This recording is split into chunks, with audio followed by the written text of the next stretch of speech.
Welcome to this week's edition of the Mesonet Weather Report. I'm Wes Lee. Sometimes we have a week of weather that is a game changer in terms of current conditions. I would say that is what we had this week. Some very beneficial rains, but it came along with lots of severe weather in the form of multiple tornadoes, hailstorms, strong winds, and localized flooding. Let's focus on the good stuff, the much-needed rains.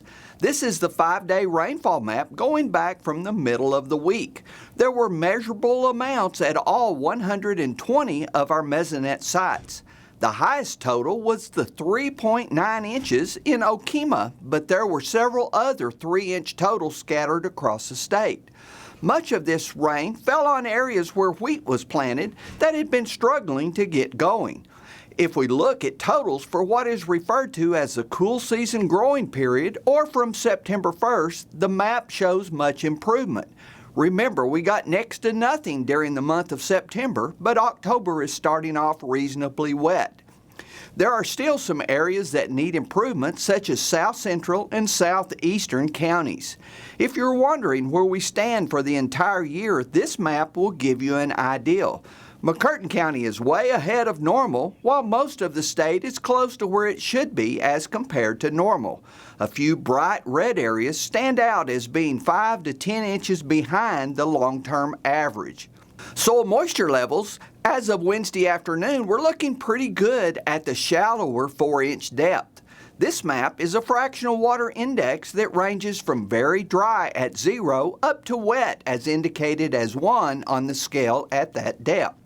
Dark green shows the vast majority of the state is in very good shape at 1 or close to it.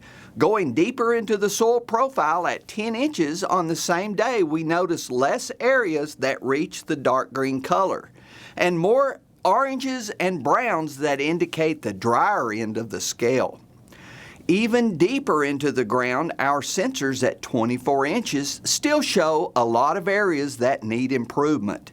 It is possible that some of the midweek rains hadn't had time to percolate down to this depth, but more likely it was so dry that the moisture was absorbed in the shallower levels.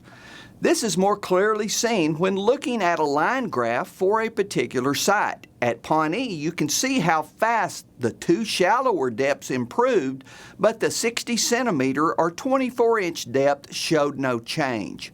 Gary is off this week, but he wanted me to leave you with a look at this week's drought monitor for Oklahoma. Remember that much of the work that goes into developing this map happened before the midweek rains.